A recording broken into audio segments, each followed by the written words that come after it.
Assalamualaikum warahmatullahi wabarakatuh. Saya Fili Septiatrisan, NIM 1914080038 akan menjelaskan tentang resume bab 2, yaitu kajian pustaka adalah kegiatan yang meliputi mencari, membaca, dan menelaah laporan-laporan penelitian dan bahasa pustaka yang membuat teori-teori yang relevan penelitian yang dilakukan. Yang dua, bagian yang kurang penting biasanya dibahas secara singkat.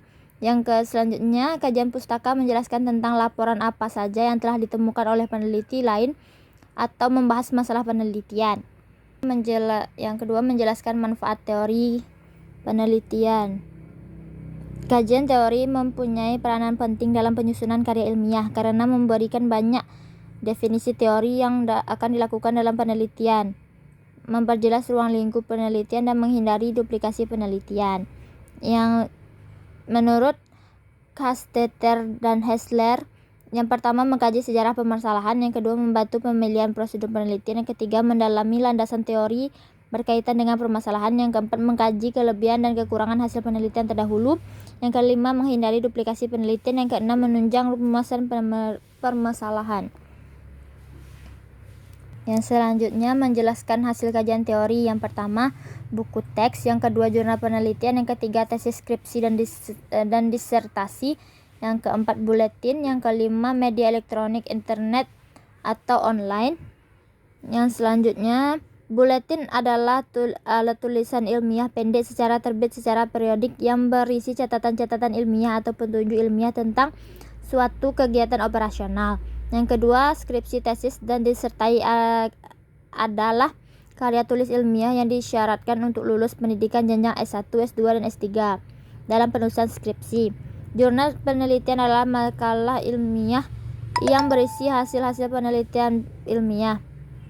Yang selanjutnya, di era globalisasi dengan kemajuan yang sangat pesat dibanding informasi teknologi, buku teks merupakan arsip ilmu pengetahuan tentang berbagai segi kehidupan. Atau yang selanjutnya ada pendahuluan. Setiap penelitian mempunyai tujuan dan kegunaan tertentu. Secara umum tujuan penelitian ada 3 macam, yakni bersifat penemuan, pembuktian, dan pengembangan. Yang B, arti penting kajian pustaka. Kajian pustaka dalam suatu penelitian adalah salah satu bagian penting dari keseluruhan langkah-langkah metode penelitian. Langkah-langkah yang menyusun kajian pustaka. Kajian pustaka dalam sebuah penelitian ilmiah berarti menempatkan dan menyimpulkan teori-teori dan konsep-konsep yang nantinya dapat memberikan kerangka kerja dalam menjelaskan suatu topik dalam sebuah penelitian. Yang selanjutnya ada kesimpulan. Langkah awal yang sangat menentukan dalam sebuah penelitian adalah menentukan topik penelitian yang benar-benar mendesak untuk diteliti. Selain itu, akses terhadap persiapan atau sampel, sumber-sumber lain, dan memiliki ketersediaan literatur penting untuk dikembangkan. Berikut ini adalah sintesis langkah-langkah yang melakukan menurut Donald Ari dan Coswell. Mulailah dengan mengidentifikasi kata kunci topik penelitian untuk mencari materi referensi dan bahan pustaka yang terkait. Yang selanjutnya membaca abstrak laporan hasil penelitian yang relevan.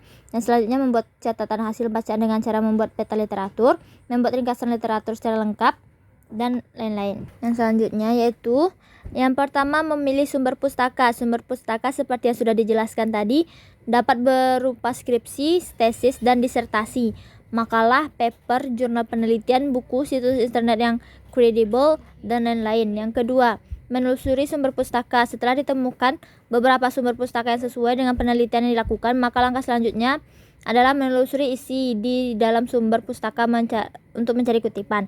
Yang selanjutnya membaca sumber pustaka. Jauh lebih baik jika kita mengambil sumber pustaka dengan cara membaca dan memahami isi sumber pustaka tersebut agar tidak asal mengutip.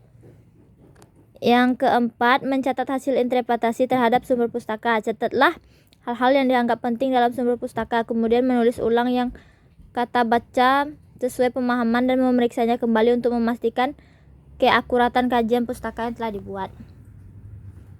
Yang selanjutnya, penyajian kajian pustaka.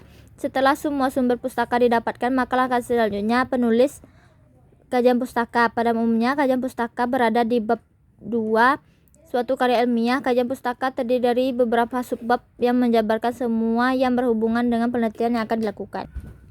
Yang pertama ada variabel independen, yang kedua ada indikator variabel, dan ketiga ada variabel terikat. Variabel adalah fokus penelitian yang nilainya bisa berubah-ubah dari setiap objek yang digunakan untuk menjawab hal-hal yang menjadi permasalahan penelitian. Cara membuat kerangka berpikir. Yang pertama, mengidentifikasi variabel penelitian dengan jelas. Yang kedua, memperbanyak membaca buku dan hasil penelitian. Yang ketiga, menjelaskan tentang variabel yang diteliti. Yang keempat, menganalisis teori dan hasil penelitian secara kritis. Yang kelima, melakukan analisis kooperatif tentang teori dan hasil penelitian. Yang keenam, mengambil kesimpulan sementara. Yang ketujuh, menyusun kerangka berpikir. Baiklah, sekian, terima kasih. Assalamualaikum warahmatullahi wabarakatuh.